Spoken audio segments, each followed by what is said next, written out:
Bonsoir. Alors, je voulais vous montrer ce soir une fonction particulière de la voiture. Alors, j'ai pas fait exprès de la tester cette fonction, autrement, ce serait quand même très dangereux. Il s'agit du freinage automatique d'urgence. Alors, c'est pas vraiment le freinage automatique d'urgence que vous allez voir, c'est surtout le signal. Vous allez voir dans la voiture comment ça se passe. Donc là, je suis en ville, je suis le flot de voitures et vous allez voir que la voiture devant moi, au prochain rond-point, va freiner un peu plus brutalement que je ne pensais. Donc, j'ai quand même freiné. Mais regardez bien la voiture, l'icône de ma voiture, la voiture devant, au rond-point. Hop, vous voyez, elle devient rouge. Alors, vous n'entendez pas, mais ça a bien sonné. Bon, ça n'a pas freiné, hein, la voiture n'a pas freiné.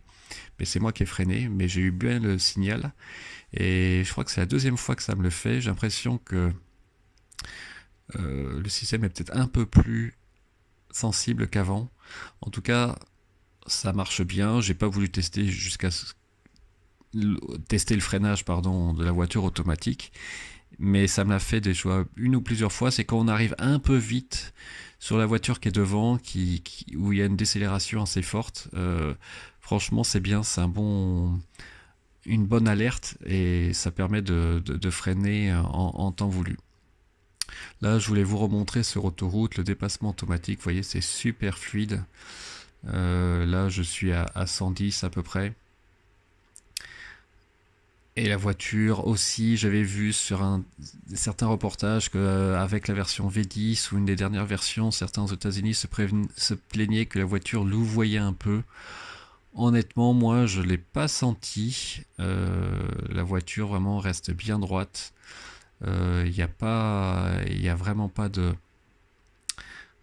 cet effet de louvoiement qu'on peut avoir sur d'autres voitures, notamment en courbe. Et ça, c'est vraiment très très agréable.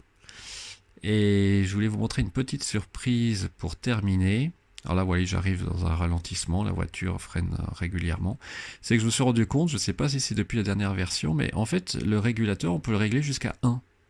Avant, j'ai l'impression que il démarrait à 30 et on pouvait pas aller en dessous de 30, mais maintenant, j'arrive à le régler jusqu'à 1. Voilà, bah écoutez, voilà une petite vidéo pour ce soir. J'espère que ça vous a plu et je vous dis à bientôt. Au revoir.